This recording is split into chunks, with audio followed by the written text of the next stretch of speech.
mēģinājuma Lielplatonas muižā pagājušā gada februārī atnāca 4 dāmas un 2 kungi, bet šodien vēsturisko deju kolektīvs Senvedere jau var lepoties ar 6 dejotāju pāriem. Vieniem tā ir pirmā satikšanās ar deju, bet citiem jau bijusi pieredze tautisko deju dejošanā, tomēr salīdzināt tās nevarot.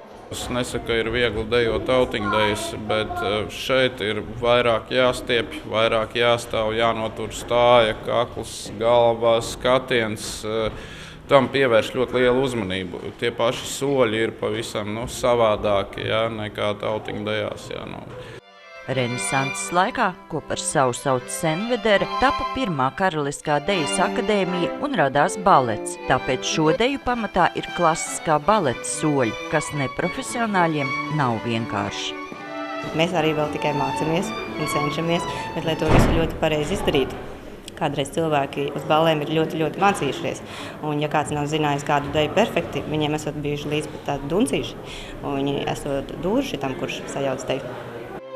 Pagaidām kolektīva repertuārā ir tikai 6 dejas, kas iestudētas rūpīgi pētot vēsturiskos deju aprakstus. Tomēr vēlme darboties tālāk, neskatoties uz to, ka Senvedere ir vienīgais neprofesionālais vēsturisko deju kolektīvs un nav iespēju savu veikumu pa īstam izvērtēt, nav zudusi. Tā motivācija laikam ir tas laikmets, baroks, renesanse, kas mūs visus piesaista un ir ievilcis sevī tā kā tāds atveriņš, kas...